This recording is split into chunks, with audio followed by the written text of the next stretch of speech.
sebagai bagian dari rangkaian project core step yang didanai oleh Koneksi, mendapatkan hibah dana dari Koneksi. Untuk pembicara pertama, langsung saja kami persilakan. Sebelumnya izin saya membacakan CV beliau, Bapak Ardasena Sopaheluakan dari Ambon ya Pak ya. Tetapi saat ini beliau merupakan Kepala Deputi Bidang Klimatologi di BMKG Indonesia. Okay. Sebagai background, disiplin beliau adalah Applied Mathematician, Modeling and Simulation Specialist. Jadi memang beliau backgroundnya sangat relate dengan project core step saat ini, yaitu modeling dan simulasi analisis iklim di Indonesia. Beliau menyelesaikan pendidikannya di ITB untuk S1-nya matematika, kemudian melanjutkan untuk mendapatkan gelar masternya, Master of Science di University of Twente, Netherlands, dengan spesialisasi modeling of micro optical devices. Kemudian melanjutkan PhD sama di universitas yang sama di Netherlands, postdoc juga lanjut terus ini Pak di Twente ya. Kemudian terakhir beliau juga 2020 sampai 2023 mendapatkan sertifikasi untuk spesialisasi strategi Disruptive Strategy Management Essential Strategy Execution Global Business and Open Innovation di Harvard Business School. Ya, ini kalau saya bacakan panjang bener Pak. Langsung saja Pak, monggo silakan, waktu dipersilakan 15 hingga 20 menit untuk menyampaikan paparannya. Baik, bisa terdengar suara kami? Jelas Bapak. Baik. Assalamualaikum warahmatullahi wabarakatuh. Selamat siang, salam sejahtera buat Bapak Ibu semua, salam kenal. Pertama-tama terima kasih kami ini diundang sharing beberapa aspek dari pekerjaan ataupun mandat, atau kalau istilah resminya tugas pokok dan fungsi BMKG yang terkait dengan barangkali aktivitas kegiatan Bapak Ibu dalam proyek ini. Kebetulan kemarin diinfokan lewat rekan kami di Ambon, Pak Jati, sebagai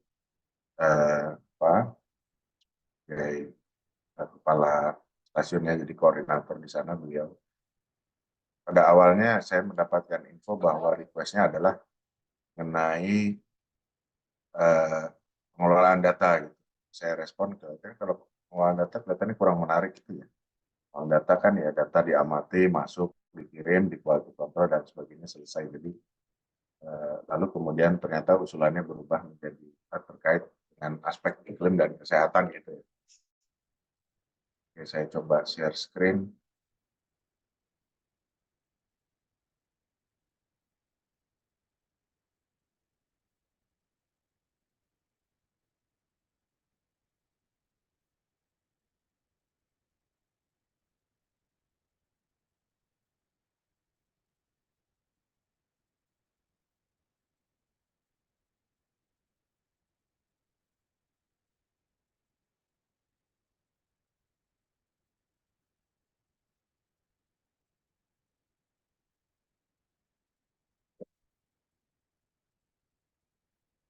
Sudah bisa terlihat ya?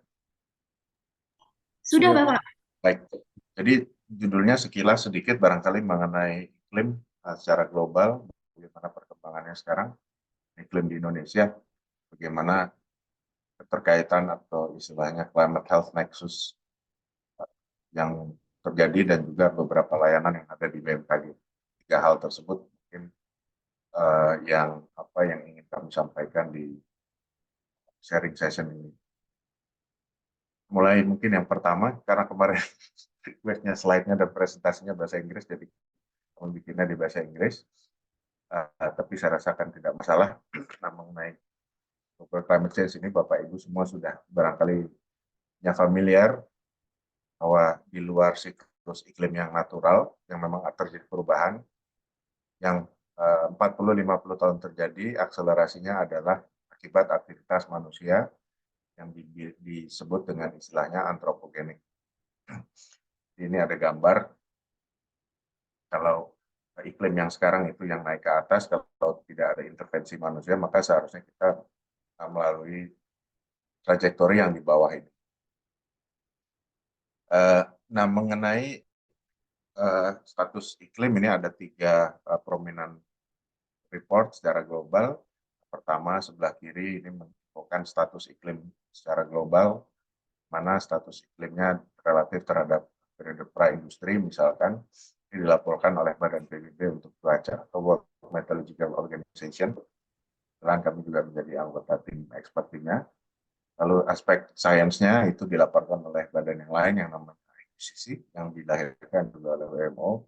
Bagaimana aspek risiko terhadap aspek sosioekonomi itu dilaporkan oleh World Economic Forum. Nah, kalau kita lihat satu persatu, misalkan sekilas saja beberapa highlight-nya, World Economic Forum itu hampir selalu setiap tahun menempatkan risiko dari iklim itu sebagai yang tertinggi, baik secara kemungkinan kemunculan atau dikatakan sebagai likelihood maupun impact-nya. Ini sudah konsisten hampir 10 tahun terakhir gitu. Itu key message-nya. Lalu terkait dengan latest science, IPCC mengatakan bahwa dengan trajektori sekarang, ini report 2 tahun yang lalu, katakan bahwa kalaupun sekarang kita berhenti mengemisi saat ini juga, maka peluang untuk tidak menembus 1,5 derajat, sebagaimana kesepakatan Paris itu sangat kecil. Apalagi sekarang itu status iklim global sudah 1,4 derajat di atas periode pra-industri, yang artinya mungkin kita akan pertama kali menembus batas kesepakatan Paris ini dalam 6-7 tahun mendatang, gitu ya. Jadi lebih cepat daripada yang disampaikan IPCC pertama ini antara 2032 dan 2050. Nah, kemudian yang report WMO mengenai status iklim global itu ada di dalamnya selalu ada 5 indikator utama, atau kita mengatakannya sebagai headline indikator. Yang pertama itu adalah komposisi dari atmosfernya, ya, komposisi kimia atmosfer. Yang dilanjutkan di sebelah kanannya itu adalah komposisi fisik. Komposisi kimia atmosfer yang utamanya itu adalah konsentrasi CO2 sebagai gas rumah kaca utama yang menyebabkan sebagai awal dari pemanasan global yang berujung pada climate change ini. Dilanjutkan juga dengan bagaimana budget suhu dan energi, suhu permukaan laut, itu kemudian berpengaruh terhadap siklus atau pola hujan, ya, sebagai indikator ketiga. Lalu kemudian indikator kedua, ketika panas terus-menerus naik, maka laut memuai, terjadi sea level rise, terjadi juga asidifikasi karena serapan dari CO2 yang meningkat terus di atmosfer, juga diserap sebagian oleh laut sehingga lautnya semakin asam, gitu ya. Indikator ketiga adalah kriosfer atau tutupan es yang ada di bumi. Nah, yang pertama kita lihat yang komposisi atmosfer itu juga diamati di Indonesia, di stasiun khusus kami yang ada di Sumatera Barat, ini ya, in the middle of nowhere gitu. Kalau Bapak Ibu yang ada di Aceh ingin berkunjung ke sana bisa jalan darat. Kita mengamati sudah 25 tahun bahwa konsentrasi background dari gas rumah kaca CO2, background itu artinya konsentrasi yang jauh dari aktivitas manusia yang diasumsikan bahwa atmosfernya sudah well mixed. Itu pengamatan yang didapatkan oleh BMKG itu adalah kurva yang biru ini. Itu lebih bawah, lebih kecil daripada kurva rata-rata global yang berwarna hitam, gitu ya. Tapi message-nya adalah kedua kurva tersebut naik dengan laju yang sama sekitar 2 ppm per tahun. Kenaikan dari gas rumah kaca ini kemudian menyebabkan kenaikan temperatur. Ya. Tren kenaikan temperatur secara rata-rata di Indonesia adalah yang merah, sementara global itu yang hitam, memang di bawah, tetapi message-nya juga adalah naik dengan laju yang relatif hampir sama secara global maupun di Indonesia. Dan yang menariknya barangkali special event-nya adalah 2023 adalah akan menjadi atau telah hampir akan diumumkan gitu ya, dalam beberapa saat lagi, bahwa tahun 2023 adalah tahun terpanas sepanjang sejarah yang pernah terekam, gitu ya. Sementara di Indonesia tahun kedua, tapi globally kita sudah dekat dengan batas 1,5. Jadi tahun 2023 kita sudah 1,4 derajat. Maaf nih saya salah tulis, ini harusnya 1,4. Nah, bagaimana dengan di Maluku Papua? Coba kita lihat, karena itu request-nya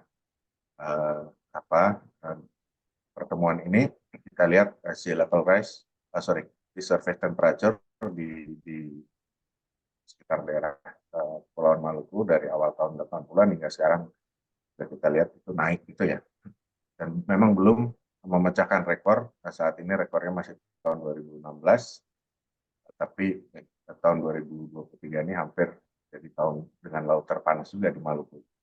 Karena kalau kita lihat di sekitarnya di wilayah Papua juga, utaranya wilayah Papua ini juga trennya juga naik, juga hampir jadi tahun terpanas. Nah, laut yang memanas kemudian dia juga menyebabkan dia menguai. Kita lihat tren sea level rise secara global itu 3,4 mm per tahun, tetapi di wilayah kita, khususnya di Indonesia Timur, ini lebih tinggi, lajunya sekitar 6 sampai 10 mm per tahun. Gitu ya. Dan laju ini kalau kita lihat grafik sebelah kanan itu tidak linear, dia cenderung seperti kuadratik, artinya semakin hari laju peningkatannya itu semakin cepat.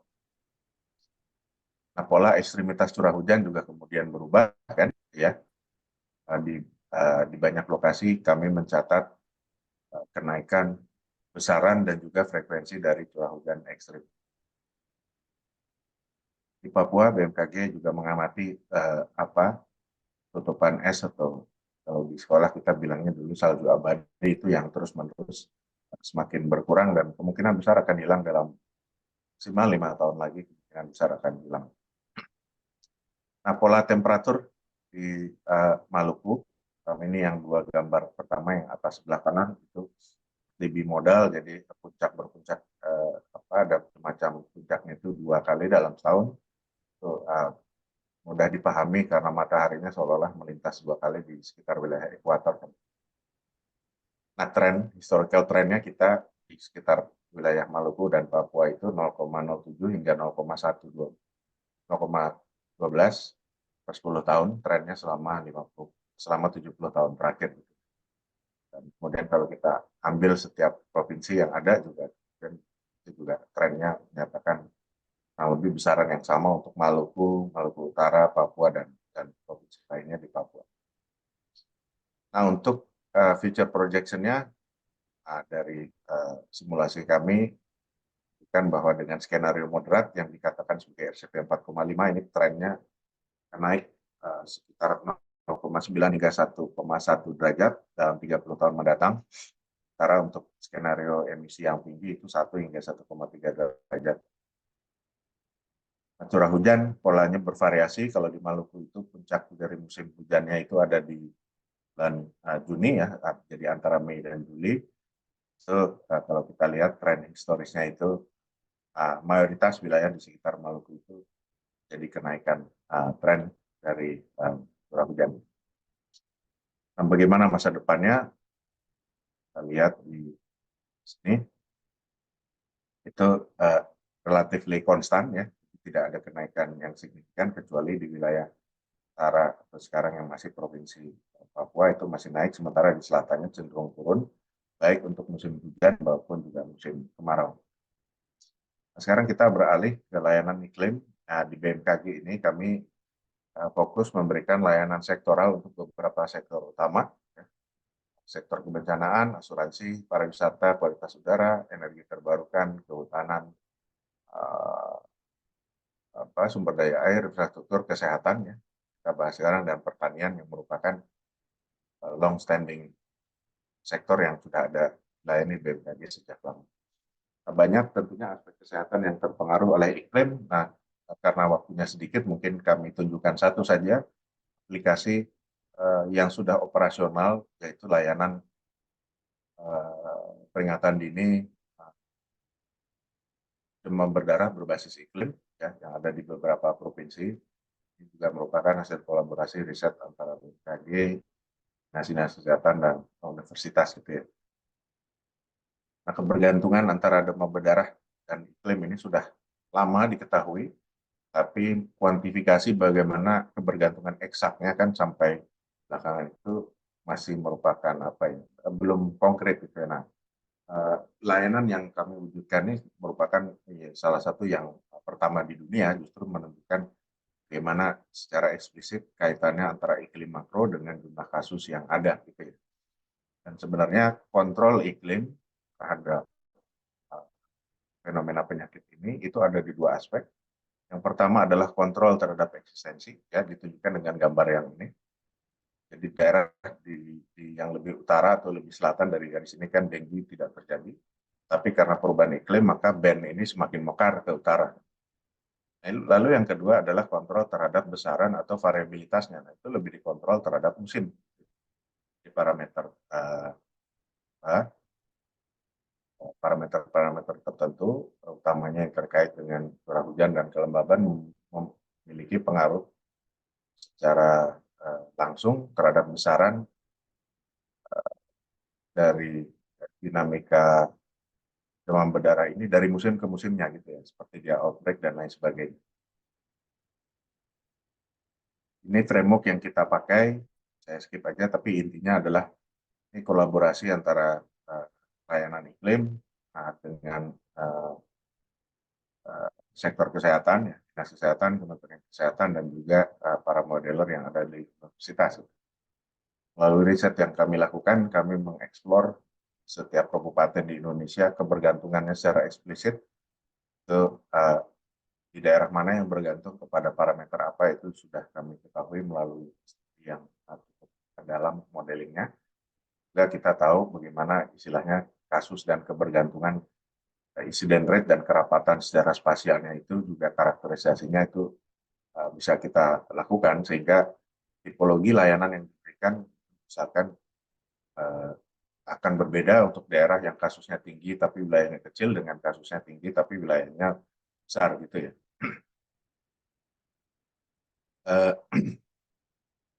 Jadi ini kembali untuk kasus yang Jakarta kita mendevelop dari tahun 2017, kemudian layanan tersebut diluncurkan tahun 2019 dan menjadi operasional layanan hingga sekarang. Ini layanan yang betul-betul jointly develop gitu ya, jointly juga di running antara BMKG dan DKI dengan Pemprov dan betul-betul digunakan di lapangan untuk misalkan kegiatan sebelum mereka melakukan PSN dan lain sebagainya. Produknya itu ada dua. Yang pertama sebelah kiri itu adalah estimasi per kota Madia berapa jumlah angka insiden atau insiden rate untuk 3 bulan ke depan ya. Nah, kalau aman itu di bawah 3 per bulan, antara 3 dan 10 itu dikategorikan sebagai waspada dan di atas 10 itu awas. Nah, produk sebelah kanan adalah prediksi 5 bulan ke depan kondisi cocokan iklim yang favorable atau mendukung outbreak-nya dari dengue. Jadi ini kebetulan warnanya sedang kuning dan biru, tapi kalau warnanya merah, teman-teman di Dinas Kesehatan DKI sudah langsung melakukan aksi-aksi di lapangan seperti PSN, penyemprotan dan lain sebagainya. Jadi, seperti contoh di gambar ini, jadi ini bukan rekayasa, jadi ini ada apa namanya buletin surat edarannya, kegiatan-kegiatan real di lapangan sebagai konsekuensi atas layanan atas early warning yang di develop maupun juga dioperasionalkan bersama. Jadi, beberapa publikasi mengenai sistem yang kita beri nama DBD Klim itu diluncurkan Januari 2019, waktu itu gubernurnya masih Pak Anies dan diluncurkan waktu itu oleh Pak Anies di kantor Balai Kota di DKI. Terakhir sebentar lagi akan diluncurkan Bali, juga Bandung. Bandung kemungkinan masih membutuhkan waktu karena masih dalam pengembangan. Sementara yang Bali sistemnya sudah siap, jadi tinggal menunggu tanggal baik mungkin setelah tanggal 14 Februari untuk menentukan. Mungkin dari saya sedikit mengenai iklim dan layanan iklim untuk kesehatan yang ada di BMKG. Kami juga sedang eksplor untuk beberapa aspek kesehatan lainnya seperti diare dan hili, misalkan influenza like illness. Terima kasih, Pak. Saya kembalikan. Assalamualaikum Baik. warahmatullahi wabarakatuh. Waalaikumsalam warahmatullahi wabarakatuh. Terima kasih banyak Pak Sena, pemaparannya cukup menarik. Kita lanjut saja dulu ke pembicara selanjutnya, Bapak Haris Ar-Rasyid. Beliau adalah Kepala Bidang Tata Lingkungan di Dinas Lingkungan Hidup Kota Mataram. Kalau tidak salah, beliau juga sempat menyampaikan ke saya sedang berada dalam sebuah proyek juga yang mungkin nanti akan di-share terkait dengan climate change, adaptasinya di bidang kesehatan. Pak Haris, sudah bisa share screen Pak dari laptop Bapak? Mohon teman-teman admin untuk mengizinkan Pak Haris share screen. Sudah, Bu, sudah. Tinggal Ampun, di ya. share screen. Terima kasih. Ya, sama.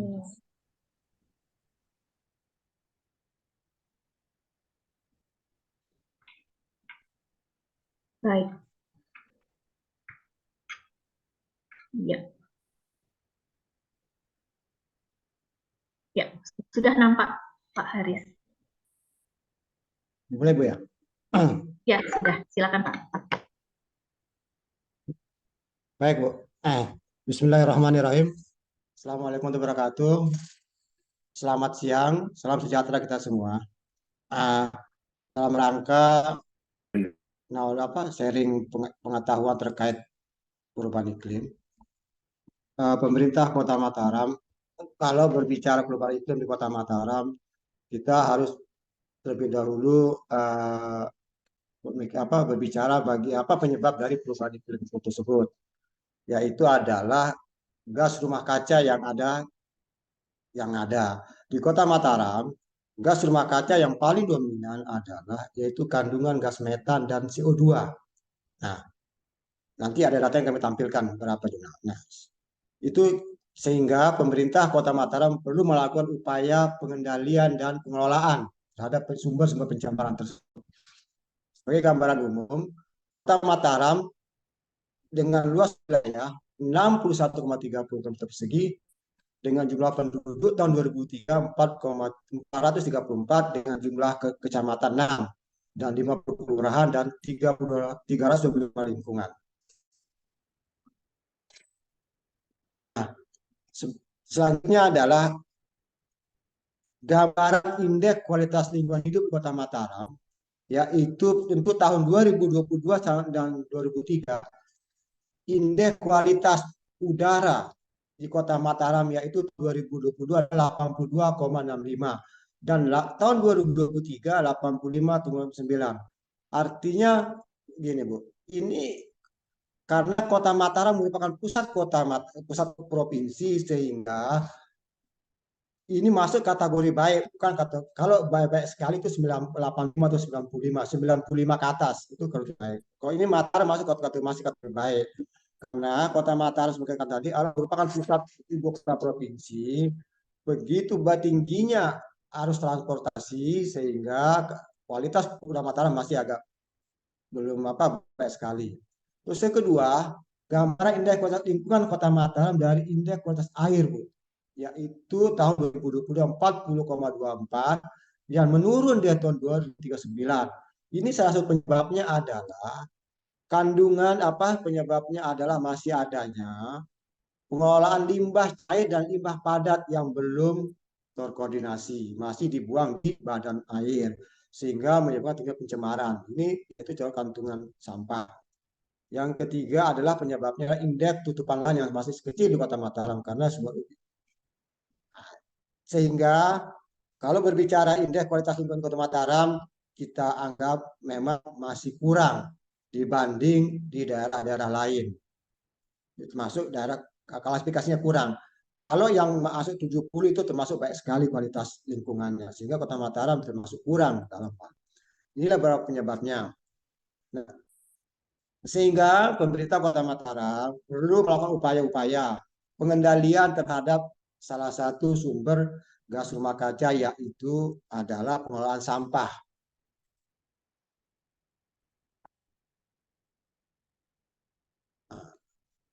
Regulasi pengelolaan sampah yang ada adalah Undang-Undang 18 tahun 2028, PP 81 2012 dan Perda Kota Mataram nomor 1 2019 dan Perwal yang terbaru tahun nomor 2 tahun 2003. Nah, selanjutnya adalah kondisi persampahan di Kota Mataram yang merupakan sumber gas metan yang besar. Itu yang masuk ke TPA yaitu adalah 90 dari jumlah timbunan 916 ton per tahun, yang masuk ke TPA itu adalah 70% yang masuk ke TPA, yang hanya kurangannya hanya 14% per tahun. Inilah kandungan gas metan yang sangat tinggi di TPA, sehingga ini perlu dikelola. Tetapi ada permasalahan tentang sampah yang ada di Kota Mataram. Yang pertama adalah TPA yang ada di sekarang di Kebun Kongo adalah sudah overload, sehingga perlu dicarikan solusi lahan yang baru. Tetapi tidak semudah itu karena permasalahan sosial yang sangat tinggi dan anggaran yang masih terbatas. Yang kedua, belum adanya metode yang efektif untuk mengikutsertakan sektor lain dalam pengelolaan sampah, mungkin NGO-NGO yang lain. Itu yang belum ada pelibatan. Yang ketiga, mengubah perilaku sampah rumah tangga yang harus melakukan pemilahan dari rumah tangga. Ini masih sangat minim, sehingga sampah hanya ditumpuk, diangkut, dan dibuang ke TPA. Ini penyebab sumber sampah. Selanjutnya, kebijakan pengelolaan sampah di Kota Mataram, yaitu mengolah sampah dilakukan secara terintegrasi dari hulu ke hilir. Ini sudah kami mencoba. Terus melakukan sosialisasi ke masyarakat terkait bagaimana inovasi sampah berbasis perpendayaan. Yang ketiga, mengolah sampah terpadu TPS. Ini akan saya jelaskan bagaimana inovasi ke depan Kota Mataram. Yang ketiga, residu sampah dibakar dengan biodiesel. Itu rencana untuk mengurangi tumpukan sampah yang ada di TPA, sehingga kandungan gas metan di TPA berkurang.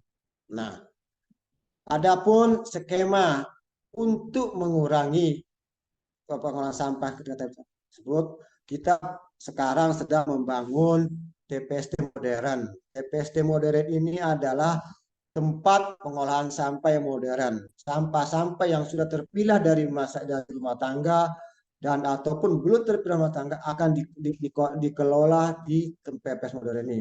Sehingga sampah yang baik anorganik dipisahkan tersendiri dan sampah yang anorganik dipisahkan sendiri. Sampah organik kita proses menjadi itu dimasuk ke mesin gebrik, diproses menjadi makanan maggot, sebagai bubur maggot, sehingga jadilah maggot. Yang sampah anorganik yang seperti plastik yang masih bisa digunakan akan dipilah, yang tidak bisa digunakan akan dimanfaatkan untuk dibuatkan semacam masuk di mesin hock standar untuk dijadikan paping blok dan atau kupapan, sehingga berguna semuanya, sehingga sampah yang terbuang di masyarakat tidak sampai dibuang ke TPA kecil sekali, hampir 20%-30%, sehingga sampai 80% yang sekarang terkirim ke TPA itu bisa berkurang sampai 5% ke depannya. Itu tujuan kami, sehingga tumpukan sampah di TPA berkurang, sehingga kandungan gas metan berkurang juga. Itu salah satu upaya-upaya pemerintah Kota Mataram. Nah, perlu kami jelaskan hasil adaptasi dan mitigasi kami, Bapak-bapak, Ibu-ibu, berdasarkan kerjasama dengan NGO dan aspek di Kota Mataram selama 3 tahun ini. Kami telah mengidentifikasi, yaitu sumber GRK yang ada di Kota Mataram, seperti saya sampaikan tadi, yaitu yang dominan adalah CO2 dan gas metan. Ini yang untuk energi jumlahnya ini, Bu. Energi industri seperti ini, CO2-nya 319.658. Ini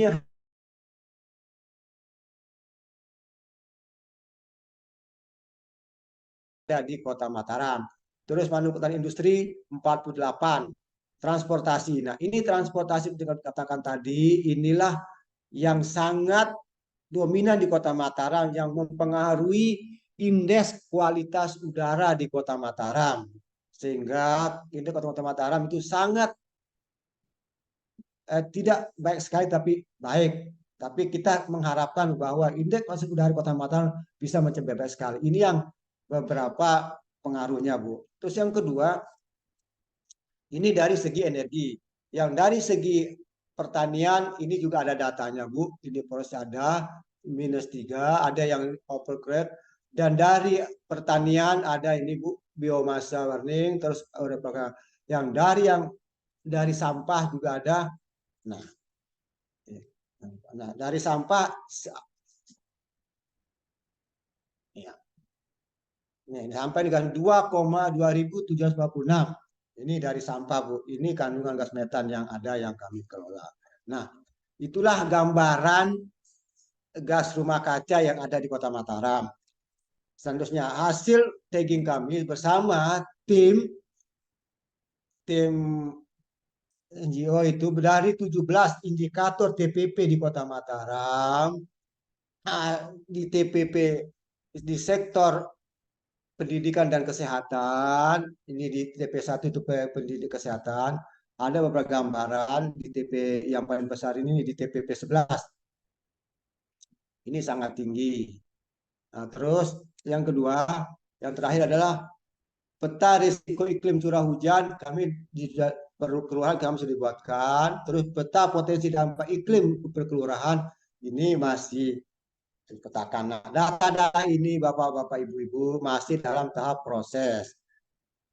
Terus terang saja Bapak Ibu, data ini kami susun selama 3 tahun sampai sekarang. Kemarin tanggal 29 kami telah ada pertemuan kembali terkait perbaikan beberapa data.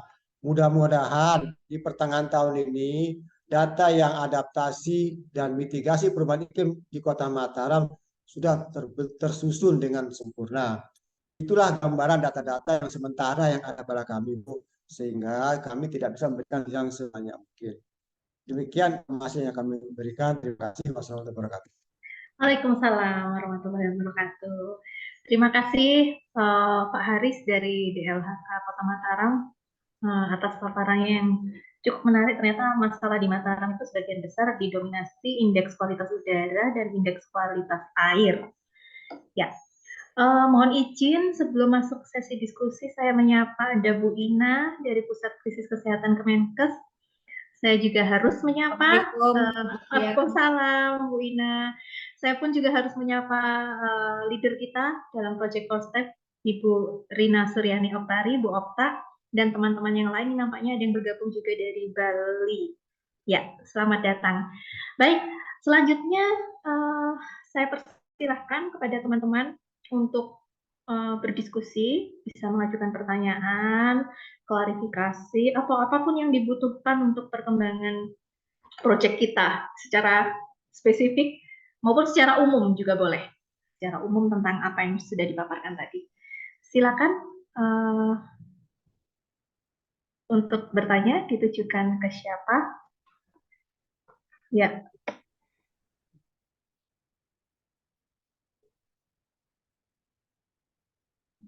Hand-nya mana ya? Boleh, Bang Ipin. Oh ya, Silakan. saya ingin bertanya kepada Pak Arda Sena. Saya tertarik dengan ini proyek BMKG dengan Provinsi Jakarta dan selanjutnya mungkin nanti di Bali, Pak ya. Jadi proyek kami di koneksi ini juga nanti outputnya akan membuat dashboard seperti itu yang berhubungan dengan perubahan iklim dan kesehatan. Jadi saya ingin bertanya Pak, itu kan terkait sistem peringatan dini. Boleh diceritakan Pak gimana pengolahan datanya, analisis datanya. Jadi bisa menciptakan sebuah model yang menjadikan sistem peringatan dini. Jadi dia itu modelnya untuk masa yang akan datang. Dia tidak hanya memaparkan data, tetapi dia bisa membuat kita sebagai masyarakat atau sektor-sektor terkait bisa melakukan mitigasi dalam penanggulangan penyakit demam berdarah. Seperti itu, Pak. Terima kasih. Baik. Oke, saya keep dulu ya, nampaknya Bu Oki ingin bertanya juga, Bu Oki, silakan. Ya, Terima kasih Bu Dokter Farah. Pertanyaan saya tujukan ke Pak Deputi, Dokter Arda. Pak Dokter Arda, di sini saya dari paparan Bapak itu terkait dengan Provinsi Maluku, khususnya Kota Ambon, di mana selalu Kota Ambon itu ketika berbicara isu perubahan iklim, memang karakter wilayah dari Kota Ambon sendiri itu kan luas wilayah daratan yang relatif sedikit, jadi cuma 6,7% dari luas wilayah Kota Ambon, Pak. Jadi dari Provinsi Maluku, Kota Ambon itu daratannya relatif kecil. Kira-kira isu-isu perubahan iklim, terutama tadi mungkin temperatur ya dalam kaitannya dengan gelombang panas itu dalam pengalaman Pak Deputi selama dengan data-data BMKG itu kira-kira kerentanan dan resiko iklim untuk Provinsi Maluku itu kira-kira menurut pandangan Bapak seperti apa, Pak? Karena hasil survei kami di lapangan juga keterkaitan dengan isu-isu perubahan iklim dan kesehatan itu masyarakat memang merasa ada pengaruh signifikan yang mereka rasakan, dan itu lebih banyak terkait dengan isu-isu penyakit yang disebabkan oleh iklim tadi. Mungkin itu dari kami sementara untuk pemantik, Pak. Terima kasih. terima kasih banyak Bu Oki. Saya persilakan langsung Iya, Pak Bu. Sena untuk menjawab 2 pertanyaan dari Ya. Bang Ipin dan dari Bu Oki. Silakan Bapak. Terima kasih. Mungkin saya izin jawab dari pertanyaan pertama. Ya. Cara kami mengembangkannya itu adalah kalau di BMKG kan memang data iklimnya panjang. Lalu di DKI itu ada data kesehatan, khususnya data demam berdarah, kejadian masa lampau yang baik gitu ya. Jadi berdasarkan, lalu kami melakukan pemodelan, ya, dibantu dengan kawan-kawan modeler, kami sendiri juga ikut mengembangkan, terus litbangnya BMKG, lalu diputuskanlah satu model yang kompromi yang realistis dan visible untuk dioperasionalkan gitu, yang mengaitkan antara beberapa komponen iklim dengan angka insiden dari demam berdarah.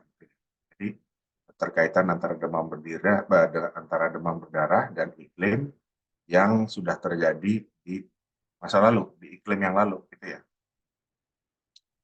Nah, tapi kemudian nilai plus kan iklim kedepannya BMKG kan tahu gitu ya. Di relasi dari masa lalu antara iklim masa lalu dengan demam berdarah masa lalu kita pinjamkan gitu.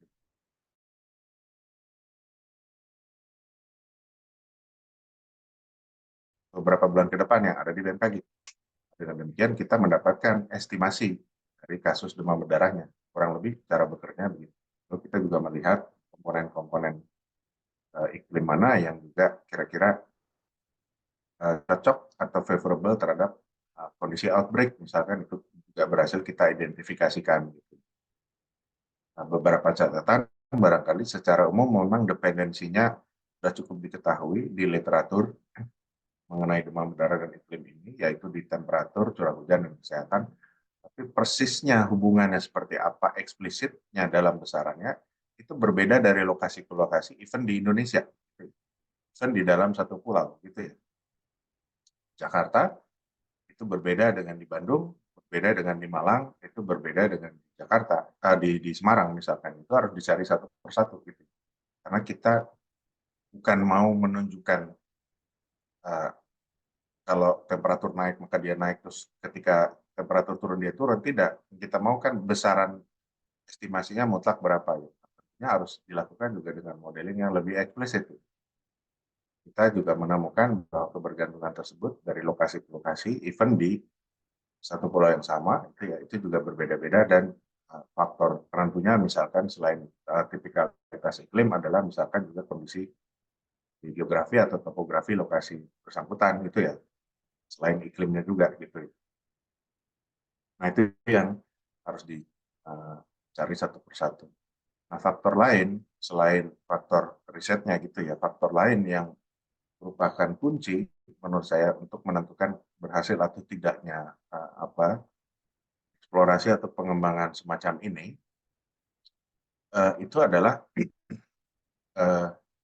sejauh mana kualitas dari sektor kesehatan, sejauh mana kualitas dari data sektor kesehatannya. Apakah dia terekam secara konsisten sepanjang tahun? Metodologi pencatatannya apakah sama? Apakah datanya homogen?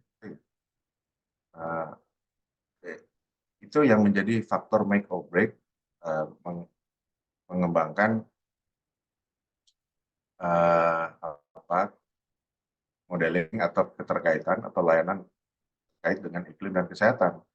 Kalau untuk data iklim itu konsisten, standarnya sama seluruh dunia, jam pencatatannya sama. Ya kadang ada plus minus itu wajar ya, tapi standar peralatannya sama, satuan pengamatannya sama, perlakuan alatnya sama, itu standarnya seluruh dunia. Itu yang belum ada, saya lihat quality assurance mengenai recorded data, mengenai health cases di seluruh dunia sebenarnya. Tapi yang menjadi faktor kunci, kita kalau mau melakukan ini adalah ya harus ada satu standar gitu ya, harus ada standar. Nah, kenapa di Jakarta berhasil? Karena sudah lebih dari 10 tahun cukup konsisten mereka mencatatkan datanya. Data mana yang masuk ke dalam rekap di Dinkes, mana yang tidak gitu ya. Termasuk quality controlnya. Jadi yang masuk di dalam keywords-nya DKI maupun juga yang terpusat secara nasional di Kementerian Kesehatan itu sudah bukan suspek lagi. Tapi di beberapa provinsi yang lain yang kami eksplor sendiri, itu masih bercampur dengan suspek dan menunjukkan bahwa ini suspek kasus bersih itu mudah sekali secara statistik, dan di banyak provinsi kami menemukan itu. Dan kalau dilihat juga rekor data panjangnya, kalau datanya loncat ya berarti kan ada beda perlakuan atau beda metode pencatatan. Hal-hal tersebut barangkali yang bisa menjadi faktor berhasil atau tidaknya gitu. Karena ini kalau kita mau memang mengembangkan sesuatu yang berbasis data gitu ya, scientifically proven, berbasis data kita sendiri gitu, dan dikembangkan oleh anak-anak bangsa sendiri kan gitu ya. Jadi yang di DKI ini purely dikembangkan oleh kita sendiri gitu.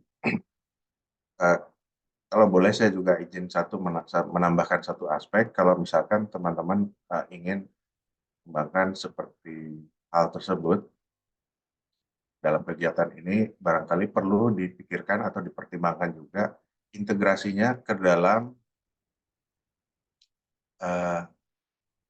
konfigurasi struktur kepemerintahan yang ada. Jadi outcome-nya ini nanti mau dilarikan kemana, itu perlu dipikirkan. Dan bagaimana membuat ini menjadi sustain, ini menjadi satu paket. Dan kalau bisa juga jangan sampai ada duplikasi gitu ya. Kalau bisa misalkan diidentifikasi ada entitas lain yang melakukan kegiatan serupa, ya mungkin lebih baik disinergikan supaya juga menjamin hasilnya bisa sustain gitu. Nah, mengapa yang di Jakarta ini sustain? Karena kebutuhan mengenai ini terjamin oleh kebutuhannya Dinas Kesehatan DKI, maka dia sustain. Operasional BMKG ya sudah dengan sendirinya sustain, sehingga outcome dari riset yang waktu itu ada di beberapa universitas diambil, dipetik, lalu kemudian menjadi berlanjut menjadi produk layanan yang sustain sehingga sekarang ini. Jadi aspek tersebut barangkali kalau boleh saya usulkan juga perlu dipikirkan. Jadi bagaimana ini menjadi beyond project gitu ya. Nah yang kami lakukan di Jakarta, di Bandung dan di Bali itu sebenarnya bukan justru project based, tapi berdasarkan irisan dari interest gitu ya. Kawan-kawan di BMKG mendorong ingin punya nilai manfaat lebih dari pengamatan dan layanan iklimnya.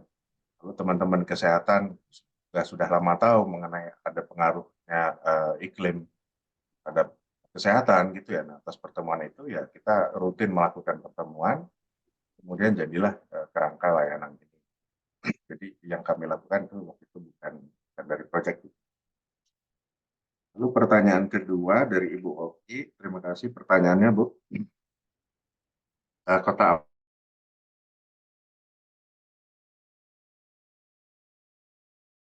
jadi di sana mostly driven karena memang perubahan iklim global yang sudah terjadi. Efek dari antropogenik yang dikontribusikan oleh kegiatan masyarakat di sana kecil, gitu. Kecuali impact dari kebencanaan yang misalkan timbul dari perubahan lingkungannya, justru bukan dari perubahan iklim. Misalkan ada tata guna lahan di satu ya tertentu yang berubah, dasnya rusak dan sebagainya, lalu terjadi banjir ya. Kalau saya lihat besaran wilayah dibandingkan dengan atau level eksplorasi masyarakatnya dibandingkan luasannya, memang lebih dominan kalau perubahan iklimnya itu memang di-driven atau lebih banyak dipengaruhi oleh iklim globalnya yang kemudian juga mempengaruhi sirkulasi laut di sekitar Maluku. Kenapa Laut Maluku panas? Itu ya, yang tadi gambar saya tunjukkan, itu bukan serta-merta hanya karena efek gas rumah kaca yang sudah terjadi secara global, maka laut di Ambon juga memanas. Itu satu faktor. Tetapi faktor lainnya adalah besarnya influx dari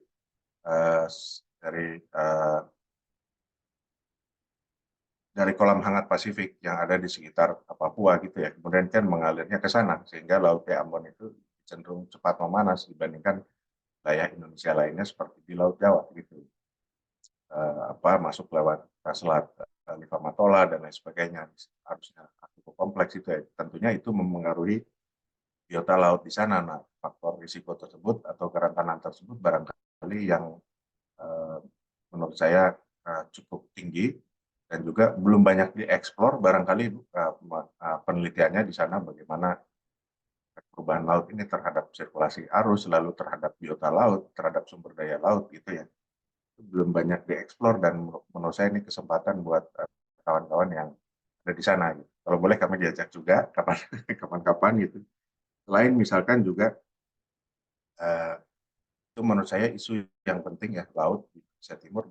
Di samping misalkan isu risiko dan kerentanan yang klasik yang sudah kita dengar, misalkan risiko dari perubahan iklim ini kemudian merubah pola curah hujan, lalu kemudian berdampak kepada ketersediaan sumber daya air, dieskalasi karena tata guna lahannya itu kurang baik ya atau rusak, dan kemudian lebih lanjut berdampak juga pada pertanian. Nah itu kan kita yang hal tersebut kita sudah cukup familiar ya, dan persisnya seperti apa Ibu dan kawan-kawan di sana mungkin lebih paham daripada kami yang di Jakarta.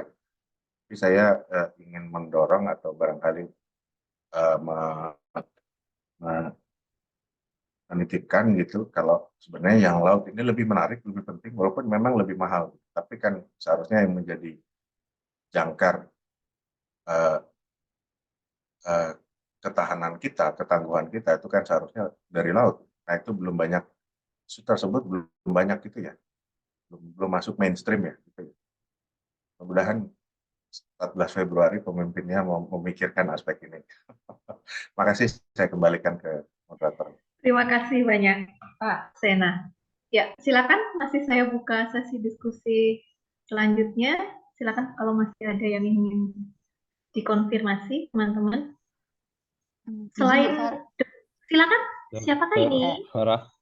Saya Rizka ingin bertanya kepada Pak Arda Sena juga. Oke, Dokter Bruri sebentar ya Pak Dokter. Mbak Rizka duluan, silakan. Ya. Izin Pak, saya ada 2 pertanyaan ini.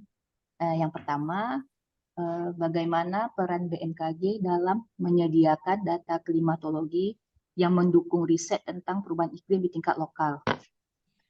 Untuk pertanyaan yang kedua, bagaimana BMKG merespon fenomena terkait cuaca ekstrim seperti banjir, kekeringan, atau cuaca ekstrim lainnya yang terkait dengan perubahan iklim, Pak?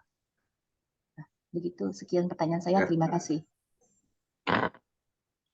Ya, silakan Dokter Bruri. Ya, makasih Dr. Farah. Mungkin pertanyaan juga sama ke Pak Ardasena ya. Tadi menarik sekali memang yang Bapak sampaikan bahwa BMKG ini membuat sebuah tren ataupun pola terkait perubahan cuaca dan mengkaitkan dengan data penyakit yang ada di Dinas Kesehatan DKI.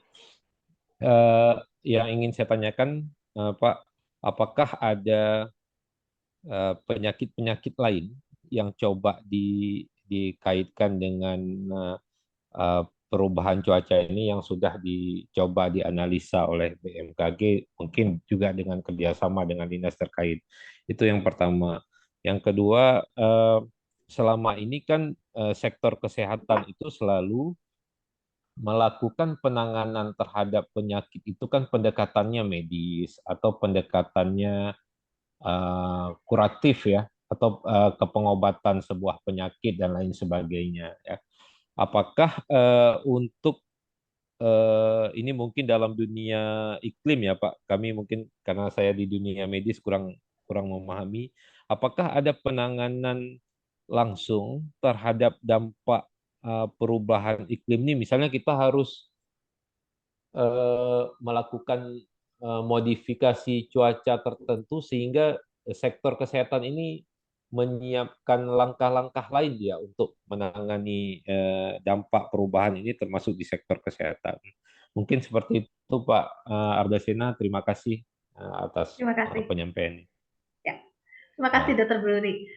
Boleh saya tutup dengan pertanyaan saya sendiri, MC moderator boleh jadi penanya juga ya. Mohon izin untuk Pak Haris berkenan nanti menceritakan apa proyek yang sedang tadi yang diceritakan selama 3 tahun terakhir, data-data apa saja yang dikaji dan kemudian sejauh ini hasilnya apa serta produk akhir sebenarnya dari proyek tersebut apa. Barangkali ini bisa bermanfaat juga untuk proyek core step yang sedang kita laksanakan. Terima kasih. Saya langsung ke Pak Sena, Pak. Silakan menjawab Terima kasih pertanyaan tadi. Terima Bu kasih. Rizka dan Pak Bruri pertanyaannya. Kalau data iklim yang cukup panjang ada di cukup banyak lokasi, tapi memang kerapatannya di sini besar sekali ya. Tapi untuk mengakali riset-riset mengenai perubahan iklim ini, kami juga ada data grid ya, sekitar 5 kilo hingga 5 kilo.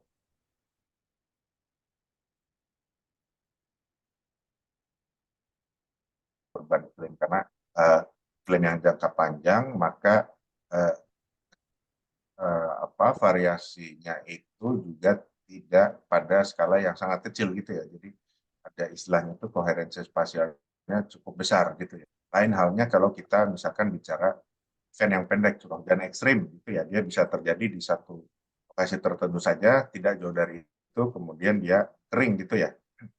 Nah, kalau kita bicara fenomena jangka panjang, maka variasi spasialnya itu juga relatif perlahan berubahnya, sehingga data spasial atau data grid yang kami miliki sekitar 5 kilometer atau 0,05 derajat itu barangkali memadai untuk studi perubahan iklim yang bisa dilakukan oleh universitas atau perguruan tinggi. Lalu bagaimana kaitannya cuaca kejadian ekstrim, cuaca ekstrimnya terkait dengan banjir dan kekeringan. Selama ini selalu kalau ada potensi kejadian hujan ekstrim maupun juga kekeringan itu diberikan peringatan dini oleh BMKG, tapi tidak untuk dampaknya ya gitu. Jadi yang di warning oleh BMKG itu sebenarnya cuaca dan iklimnya. Terkait dampak misalkan pada sawah yang puso atau pada banjir, itu sebenarnya ada di instansi yang lain. Banjir sebenarnya ada di PU. Ya. Ada beberapa lokasi di mana BMKG sudah bekerja sama dengan PU untuk memberikan warning banjir. Tapi untuk informasi yang sifatnya dampak dari kejadian fosil, baik itu banjir ataupun kekeringan, sebenarnya BMKG itu hanya separuh memberikan informasinya. Lalu dilanjutkan oleh ekspertis yang memiliki, oleh instansi yang memiliki ekspertis tersebut. Misalkan untuk banjir itu ada di UPR, misalkan gagal panen karena kekeringan itu ada di Kementerian Pertanian, karena kaitannya antara kekeringan yang panjangnya sekian hari atau sekian minggu terhadap potensi kegagalan panen itu kan yang lebih paham itu di Dinas Pertanian atau di Kementerian Pertanian. Nah, kami mencoba tentunya mendorong aplikasi-aplikasi ini sehingga informasinya BMKG itu bukan hanya cuaca dan iklim secara satuan fisik, tetapi juga potensi dampaknya. Nah, itu belum di semua sektor. Ini sebenarnya sudah melebihi dari apa yang harus dilakukan BMKG. Ini merupakan upaya tambahan gitu ya, supaya informasinya lebih bisa bermanfaat buat masyarakat dan juga untuk mendukung pembangunan. Di area tersebut kami namakan dengan informasi berbasis dampak maupun juga warning berbasis risiko. Nah, mengenai kekeringan juga misalkan satu contoh yang baru saja terjadi, kekeringan tahun 2023 yang lalu kan, yang cukup masif selama beberapa bulan dari Juni mungkin sampai akhir Oktober, sebenarnya sudah di-warning oleh BMKG semenjak bulan Januari. Sudah banyak sekali pertemuan di level provinsi, di level pusat, yang menginfokan bagaimana risikonya maupun juga peluang solusinya dari bulan ke bulan gitu ya. Di skill yang besar itu lebih mudah daripada event yang kecil. Terus, pertanyaan dari Pak Dr. Buri. Penyakit lain, Pak Sena. Spa, dan juga diare katanya ada keterkaitannya. Selalu teman-teman kesehatan bilang efeknya indirect, betul. Kami sendiri memandang itu indirect karena perubahan iklim atau variasi dari musim ini kan menyebabkan kondisi masyarakat atau kondisi karena musim hujan, lalu kemudian sanitasi memburuk, maka banyak yang diare. Itu ceritanya kan antara lain seperti begitu. Atau misalkan ketika musim kemarau, tingkat polusi cukup tinggi, lalu kemudian banyak kasus misalkan terkait dengan pernapasan, misalkan selalu indirectnya. Banyak hal yang masih bisa dieksplor ya. Kondisi iklim yang bisa diprediksikan ini bisa digunakan sebagai indikasi awal sebenarnya kan. Walaupun kita juga tahu dia tidak memberikan konsekuensi langsung, tapi banyak studi dan banyak eksplorasi awal juga menunjukkan bisa diberikan sebagai head start gitu kan. Seperti polusi di Jakarta yang hampir terjadi setiap tahun, kecuali 2020, 2021 dan 2022 karena kita cukup basah. Ketika kita kemarau kan, polusinya ramai sekali di Jakarta, lalu banyak kasus terkait dengan pernapasan gitu. Dan kondisi kering itu kan sebenarnya sudah bisa diprediksikan. Nah, belajar dari masa lalu yang terjadi di Jakarta, seharusnya kita bisa mengestimasi apa yang akan terjadi lagi di Jakarta kalau kekeringan yang serupa itu hadir kembali. Kan triknya selalu seperti itu. Terima kasih, mungkin itu. Oh, satu lagi. Satu lagi yang modifikasi cuaca, Pak. Ya, betul. Intervensi sampai agak susah ya Pak, karena kan dampak pada kesehatannya itu kan tadi barusan juga kita bahas kan, itu indirect ya. Di banyak faktor yang jadikan cuaca ini sebagai cuaca dan iklim sebagai background conditionnya saja kan gitu ya, yang menyebabkan kemudian terjadi fenomena atau dinamika kesehatan atau dinamika di masyarakat ini, dalam kesehatan lah, dalam pertanian dan lain sebagainya, banyak sektor gitu. Untuk merubah iklimnya agak susah gitu. Susah sekali. Untuk hujan yang skala lokal kita bisa melakukan teknologi modifikasi cuaca gitu. Jadi kalau udah besar satu provinsi agak sudah sulit gitu ya. Kita harus berkompetisi untuk merubah cuaca dalam satu hari dengan besaran energi yang ekivalen di tempat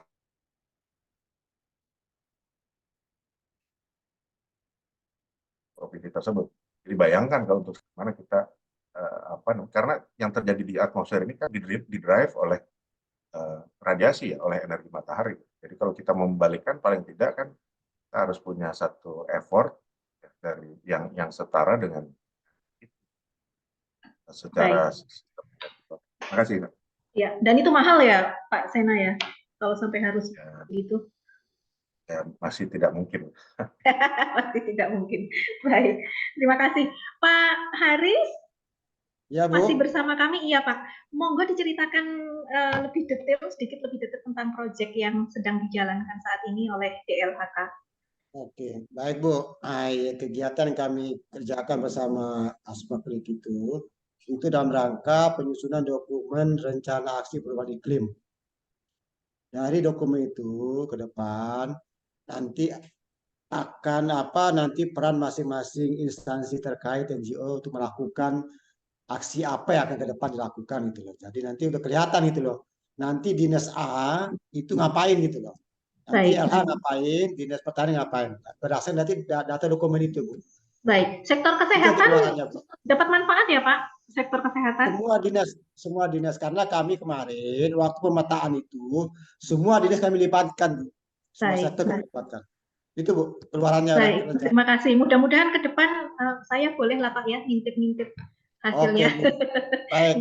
Baik. Terima kasih banyak. Ya, mengingat waktu, ya barangkali sebelum ditutup, Bu Okta sebagai PI dari Project Core Step, silakan memberikan beberapa patah kata.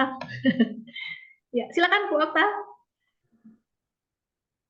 Baik, terima kasih banyak Dr. Farah. Assalamualaikum warahmatullahi wabarakatuh. Terima kasih banyak, ini apresiasi yang luar biasa kepada narasumber kita hari ini.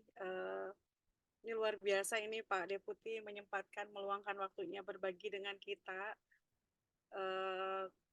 Kemudian juga Pak Haris, terima kasih banyak Pak. Ini saya penasaran sebenarnya sama Pak Ardasena, ini ada hubungannya sama Prof. Yan Sopaheluakan nggak? Ada. Ada ya? Saya lihat namanya ini kayaknya ada sesuatu dengan Prof. Yan gitu. Ya, jadi luar biasa sekali Pak sharingnya, dan tadi mungkin juga teman-teman dari tim sudah banyak berkonsultasi dan menanyakan ya kepada Pak Ardasena dan juga Pak Haris. Tentunya informasi yang diberikan akan sangat bermanfaat dan juga membantu kami. Tentunya ini mungkin memang masih sangat sedikit ya studi-studi yang terkait dengan bagaimana dampak perubahan iklim ini di sektor kesehatan, dan kami juga sebenarnya berharap nanti ke depannya bisa berkolaborasi, karena saat ini proyek yang koneksi saat ini kita masih melibatkan Kementerian Kesehatan dan kalau dari pemerintah Kementerian Kesehatan ya, karena Pak Arief sekarang sudah di IKLI, nggak di KLHK lagi. Tapi mungkin harapannya ke depan bisa berkolaborasi dengan BMKG dan juga dengan Dinas LHK ya, karena saya juga lihat teman-teman di BMKG banyak kegiatan-kegiatan yang sifatnya grassroots ya, seperti misalnya ada sekolah lapang iklim ya Pak Ardasena ya. Nah mungkin di sektor kesehatan apa yang bisa kita kolaborasikan ya, sehingga teman-teman di sektor kesehatan juga aware terkait dengan dampak perubahan iklim ini. Kemudian juga di LHK ada program Proklim ya Pak Haris ya. Nah, mungkin juga di sektor kesehatannya apa yang bisa kita kolaborasikan bersama gitu ya. Jadi ini mohon nanti berkenan kami hubungi, kami ganggu lagi gitu ya. Siap. Dan dukungannya terkait dengan proyek ini, karena memang ini masih tahap awal dari riset kami. Harapannya ke depan nanti bisa berkolaborasi lebih intens lagi dengan teman-teman di BMKG dan juga di LHK. Ini Koni juga leaders dari Griffith University, mohon maaf karena tidak bisa bergabung, tapi ini tadi mohon izin sudah direkam sesi knowledge sharing kita, karena ini sangat bagus sekali, sayang kalau dilewatkan. Jadi tentunya nanti rekaman ini mohon izin kami upload di YouTube project kami ya Pak Ardasena dan juga Pak Haris. Terima kasih juga ini Pak Ibu Moderator Dr. Farah, terima kasih yang sudah memfasilitasi diskusinya. Teman-teman juga sudah aktif bertanya. Mudah-mudahan kita semua jadi tercerahkan lah ya, kira-kira apa nih yang bisa kita kita elaborasi terutama dalam pengembangan dashboard Core Step kita ke depannya. Mungkin demikian dari saya. Terima kasih. Saya kembalikan kepada Dr. Farah. Terima kasih. Wabarakatuh. Waalaikumsalam warahmatullahi wabarakatuh. Terima kasih banyak Bu Okta. Izin menyimpulkan sedikit saja hasil diskusi kita pada siang ini, bahwasanya segala hal yang kita lakukan sebenarnya masih bisa ada peluang potensi untuk berkolaborasi, sama-sama kita merapatkan barisan untuk menghadapi berupa mitigasi dan adaptasi iklim yang didasarkan pada need and demand base bukan hanya pada project base. Tadi saya mengutip dari Pak Sena, dan juga memastikan quality assurance data yang dihasilkan terutama kita di sektor kesehatan. Ini menjadi suatu catatan penting untuk teman-teman mengembangkan dashboard kita ke depan. Terima kasih banyak. Ya, boleh saya akhiri, mohon ya. Dokumentasi. Foto bersama ya. Foto Iya, bersama itu lupa. wajib. Baik, itu mandatori. Mohon izin Bapak Ibu sekalian membuka kamera dan menyiapkan senyum terbaiknya. Mohon dibantu Mas Ipin untuk take picture. Diarahkan ya Mas. Oke. Ini kita ada satu slide, berarti mungkin 2 kali saya ambil fotonya. Baik. Oke. Siapkan senyum terbaik. Oke, 1, 2, 3. Sekali lagi. 1, 2, 3. Baik, terima kasih banyak. Sekian dari kami, sampai jumpa di sharing session sesi berikutnya. Tetap jaga kesehatan. Assalamualaikum warahmatullahi wabarakatuh. Selamat siang. Terima kasih banyak. Waalaikumsalam. Selamat siang. Terima kasih Bapak. Terima kasih Pak Sena, sampai ketemu Terima lagi. kasih.